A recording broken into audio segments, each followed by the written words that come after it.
Hello and welcome to another video tutorial here on understanding body language, liars, cheats and happy feet. Hope everyone's okay and having a good morning so far. So the video I've got for you today is this chap, Rob Sloan, who was alleged to have taken a bus to the end of his marathon race. So he's not actually completed the full marathon, but he's claiming that he finished it. So what we're looking at now is the interview that, first of all, the BBC did on this case. So I'm going to let this play, and then you can see the background of this story. And then we're going to have a look at the interview we did at a 10K race the day before, and we're going to look at the interview in full after he'd completed the marathon. So this is the story that the BBC did. I'll let you watch the whole thing first, and you can make your own mind up. He just finished third in the grueling Kielder Marathon in well under 3 hours. No wonder Rob Sloan was being interviewed. So it's a marathon to challenge runners. Most definitely, most definitely. But no wonder the man just behind him was giving him a quizzical glance. You see, Steve Cairns thought he'd come third and couldn't remember being overtaken by Rob Sloan. And Cairns, a policeman by trade, raised the alarm. Then witnesses claimed to have seen Sloan on a bus, moving considerably faster than running speed. He's the only runner in the whole of the race who actually ran the second half of the race quicker than the first half of the race. We have other checks in place as well, which would suggest that he either turned into an Olympic athlete over the last 8 miles with no evidence of that beforehand, or he used some other method to get to the finish line. Well, eventually Rob Sloan owned up. Exhausted at 20 miles, he caught the bus and then completed the race on foot. He does normally race by traditional means, victorious in a 10-kilometre event just the previous day. His next challenge is to win back his reputation. Joe Wilson. So there we go. So that's the BBC interview done. So we do a little bit of research on that particular race. We can see here that one website has actually found his sat-nav times, and it says here, if you believe in this, that Rob Sloan achieved speeds of up to 30 miles an hour at one point, whereas Usain Bolt in 2009 achieved 28 miles an hour. So he must have been running faster than Usain Bolt over the last 8 miles. Which is obviously physiologically impossible to run that fast for that length of time. However, his wife has come out and suggested that the whole thing is a lie. They actually did run this race, and he's been vindicated slightly because people have got a big vendetta against him. So what we're going to look at now is at his body language. So this website here has got the interview he did previously at the 10K race, and then interviewed it after the alleged cheating race. So let's start the video and let's see if we can spot anything. Let's see if we can spot any repeated signs of behaviour from this race. Now, bearing in mind, this race he completed without the aid of using a bus. So let's have a look at his body language. So coming from Sunderland, you must be quite proud to win the first 10K. I am, yeah. Run by Steve Cram. I know, yeah, exactly, yeah. I enjoyed it. Yeah, very pleased, very pleased. And you say you're doing the marathon tomorrow? I am. I've got the marathon tomorrow. Ran the marathon last year. Run the marathon tomorrow. I wasn't really planning to do this, but the way it just came along, the way it fell, I just tried and see what happened, and fortunate enough to win it. You've been training a lot, haven't you? I do train every day. Represent Sunderland Harriers in various races. So first thing I noticed is he likes using repeated language, so he'll say the same word twice.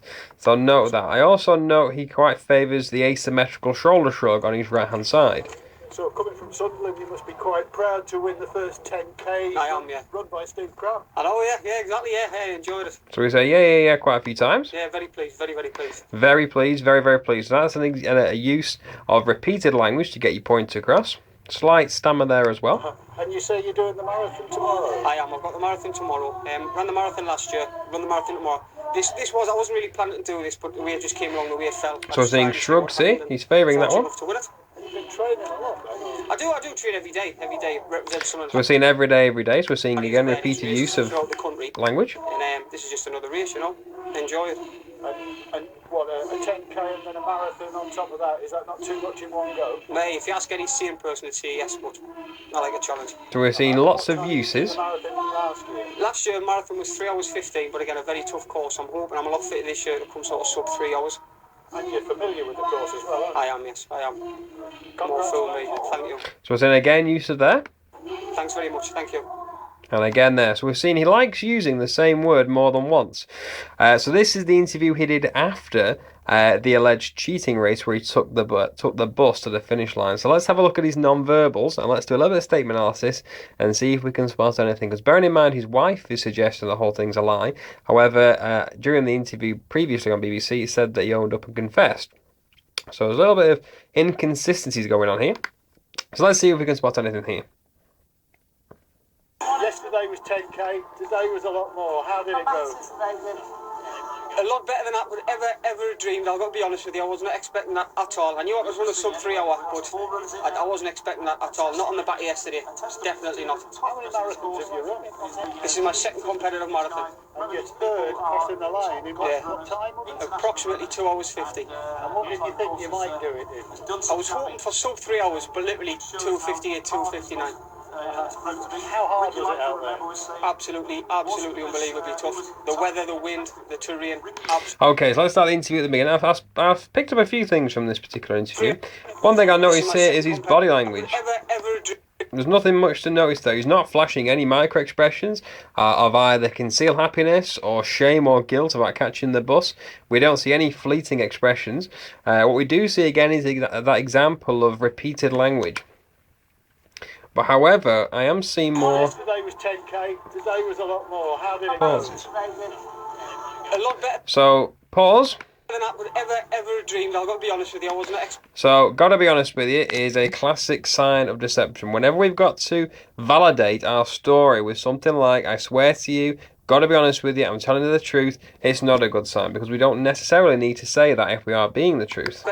Telling the truth, I knew I was running sub 3 hour, but I wasn't expecting that at all. Not on the back of yesterday.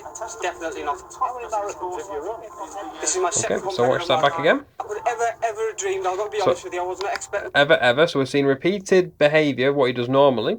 that at all. I knew I was running sub 3 hour, but I wasn't expecting that at all. Not on the back of yesterday. So, again, another use there. Definitely not. How many marathons have you run?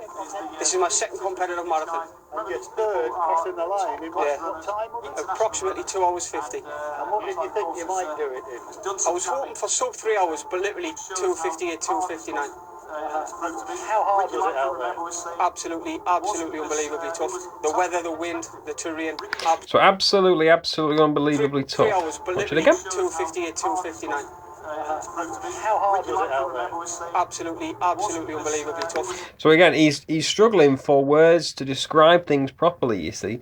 Absolutely unbelievably are strong statements, but he's not actually talking about how he feels internally at the moment, which is very interesting to know. The weather, the wind, the terrain, absolutely horrible. So again, so we're seeing use of absolutely, and that does come in with being unable to talk normally about your emotions. We're seeing, but again, this is this guy's repeated behaviour because we saw in the first interview he likes to use the his words twice for emphasis. Obviously, we can see this chap here now flashing anger with the eyebrows down and pulled together. This is the chap from the previous interview who. This guy was alleged to have overtaken him, but he didn't. It's a marathon to challenge runners. Most definitely. So we're seeing most definitely again. Most definitely. So we've seen it 3 times there. So he's unable to start a conversation with himself, you see. So he should be talking about how he felt throughout the race and thanking XYZ, his trainer and stuff like that. But all he can use is the same words here. And that does come in with allowing for a lack of cognitive processing. However, don't forget that this guy, even if he took the bus at the 8 miles, that means he still run 16 miles. And he did a 10k yesterday, so that's an additional 6. So this guy has run 22 miles in 2 days. I remember when I run a 10-mile race, my cognitive processing after I'd finished was horrendous. I couldn't string a sentence together because I was so fatigued, both physically and mentally. So we've got to allow for that. You've got to allow for the context of why he's struggling with just by using the just repeated words. Are you going to try it again? Well, I can't not now, can I? I can't not. I've got to defend. So again, we're seeing use here. He's bobbing about like a boxer. See how we go on the marathon. Now what's interesting, he only starts bobbing about when that chap's looking at him. We've got to defend the 10k next year and then see how we go on the marathon. Have you got any energy left in them legs? No, absolutely not. I've got to try and water the corner. Thanks very much. No problem. Well, Thank you. And then that chap must go over and speak to him now. So there you go. So that's the interview finished with this chap. Now then, it's very difficult to spot anything body language sense there. We see no signs of shame or guilt or concealed happiness or any kind of duping delight. His language use is the same from the previous interview where he likes to use repeated sentences and repeated words.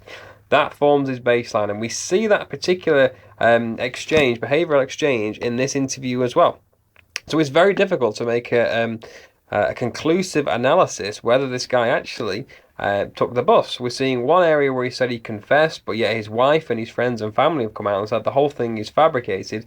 He actually ran the whole way, and the sat-nav failed. That's why it said it hit 30 miles an hour, but his family are saying that when he went under a tree to get some rest, that's when it fails. So we're seeing contrasts here. For me, I don't see the signs of guilt or deception or shame or duping delight here. I'd need to see a further video to make it an accurate read. So I'll leave that with you. So there you go. So just based on those videos, it's almost impossible to make an accurate call on whether this guy actually took the bus to the finish line or not. So you're going to have to make your own judgments on that, because based on the evidence I see, it's impossible to tell. So there you go. So that's another video tutorial done here on understanding body language. If you'd like to check out my Facebook page, please go on to Facebook and then just type in understanding body language, liars, cheats and happy feet. That's one of the few times the videos I've done where I've been unable to make an accurate conclusion on someone's body language because it's so difficult to spot, and especially when people start doing their baseline behaviours during times when they're accused of being deceptive. You see, it's quite hard to spot things that necessarily aren't there, and you try and see things that aren't there. So you're trying to wish he was being deceptive, but actually his body language and his statements are not necessarily overly deceptive. So there you go. So don't forget to check out my page on Facebook. It's Understanding Body Language, Liars, Cheats and Happy Feet. Any questions or queries, please leave them on there. And if you're on Twitter, follow me there. It's at Body Language UK. And with that in mind, any questions or queries, please leave me a comment. So, from everyone here, Understanding Body Language, Liars, Cheats and Happy Feet, I hope you're all well, and I look forward to speaking to you all soon. So, take care, and bye-bye for now.